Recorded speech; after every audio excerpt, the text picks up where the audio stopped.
Bienvenue dans la deuxième partie sur le syndrome des ovaires polykystiques, en abrégé SOPK.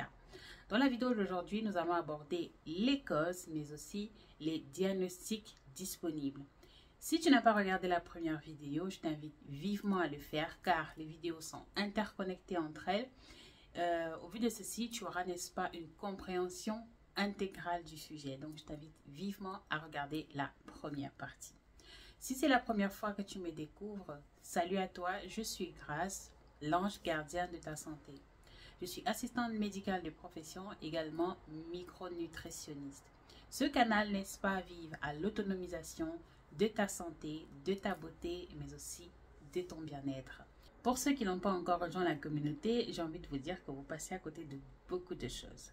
Donc, rejoignez la communauté dès maintenant, la communauté Eat Pretty with Grace, la Pretty Community, pour bénéficier, pour avoir accès à des contenus de qualité très élaborés, mais surtout exclusifs, où on dit des choses qu'on ne se permettrait pas de dire sur Mondio Vision, n'est-ce pas, où on aborde des thématiques, où on parle freely, où on s'exprime réellement sur des sujets qu'on n'oserait pas aborder publiquement.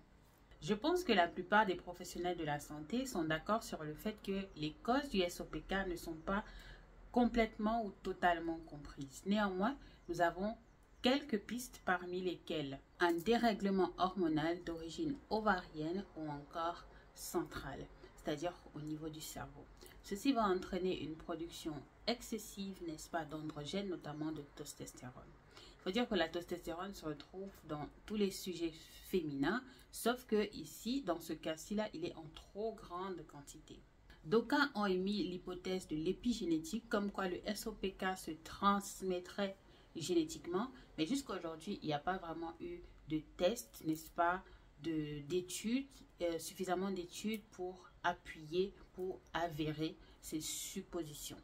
Comme cause, on ne mettrait pas l'excès d'insuline. L'excès d'insuline dans le corps qui, à son tour, va venir causer un dérèglement au niveau de la production des androgènes et donc qui produisent la testostérone à leur tour. Bref, c'est un méli-mélo. Je ne sais pas si vous vous rendez compte, mais ce syndrome met vraiment le corps sans dessus-dessous. Et pourquoi est-ce qu'on doit s'y intéresser? C'est bien, et non seulement parce que c'est un syndrome, c'est un problème dont rencontre la plupart des femmes en âge de procréer, mais tout simplement les femmes, parce que voilà, qui n'a pas envie de se sentir bien au quotidien? Qui n'a pas envie d'être en santé? Qui n'a pas envie d'être bien dans sa peau, dans sa tête, dans son corps, dans sa chair? À présent, nous allons aborder les méthodes de diagnostic du SOPK. La première sur ma liste, ce sont les troubles du cycle menstruel, plus particulièrement ce qu'on appelle la spanioménorrhée. Spanioménorrhée. Spanioménorrhée. Ménorrhée, c'est quoi? Ce sont les saignements. Spanio, ça vous fait penser à quoi? Moi, ça me fait penser à espace. Donc, par définition, la spanioménorrhée, c'est la diminution de la fréquence des cycles menstruels. C'est-à-dire qu'on a un espacement des cycles de plus de 6 à 8 semaines. Un autre trouble du cycle menstruel, c'est la dysovulation ou encore l'anovulation. Anovulation, c'est l'absence d'ovulation et la dysovulation, c'est tout simplement une ovulation qui est comme irrégulière. Donc, pendant un cycle, elles ovulent, l'autre cycle, elles n'ovulent pas, ainsi de suite, ainsi de suite. Une autre méthode de diagnostic du SOPK est l'hyperandrogynie clinique. Dans hyperandrogynie, on a hyper et androgénique, donc androgène. Androgène qui nous fait penser à quoi?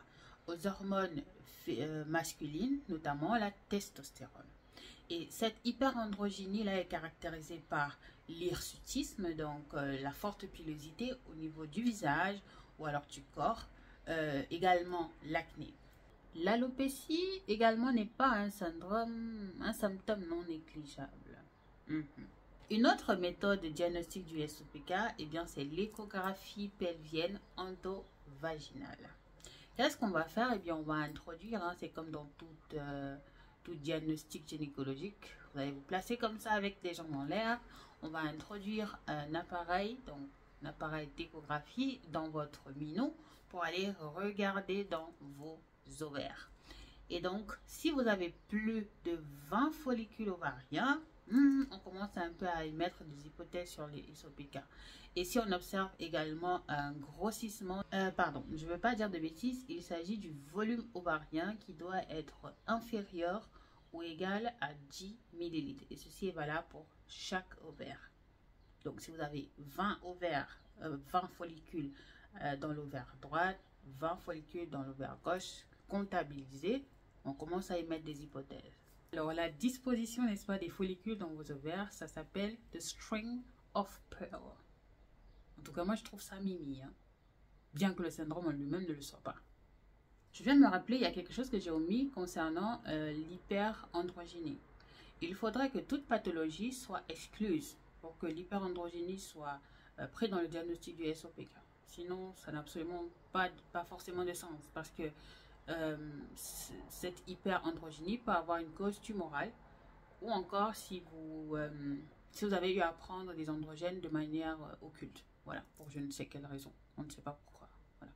Ou alors par erreur, ou alors tout simplement des médicaments qui ont cet effet-là. Donc, ce sont des paramètres également à vérifier.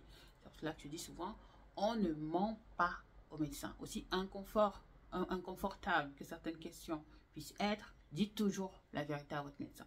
Toujours.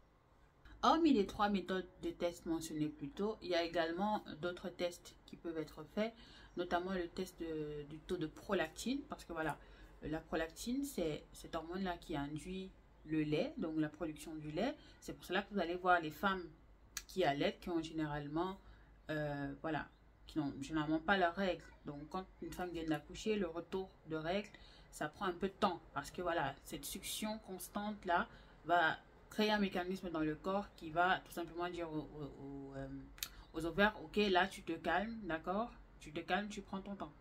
Également des tests pour déterminer le bon fonctionnement de la thyroïde. Voilà. C'est une glande qui intervient dans de nombreux processus dans notre corps, donc il faut penser à la checker. Je veux dire, votre gynécologue, votre médecin ou encore votre endocrinologiste vous le dira certainement et peut-être même le fera sans que vous ne compreniez trop pourquoi. Il y a bel et bien une raison derrière. C'est pas pour vous embêter. Nous sommes arrivés au terme de cette vidéo. Oui, je sais, vous êtes triste, mais bon, vous savez ce qu'on dit. Toute bonne chose a une fin. Dans la prochaine vidéo, nous allons aborder les traitements possibles du SOPK. Donc, encore une fois, si tu n'es pas abonné, fais-le. Vérifie que tu as bel et bien activé la cloche de notification pour être informé de l'apparition de la prochaine vidéo. Et comment te dire, ne garde pas les informations pour toi. Partage dans ton entourage à une copine, à une soeur, à une tante, à une mère, sur tes réseaux. Bref, partage. Car je suis du point de vue que toute femme a la légitimité d'avoir un minimum de contrôle sur son corps. C'était tout pour moi. On se retrouve prochainement. Prends soin de toi. Ciao, ciao.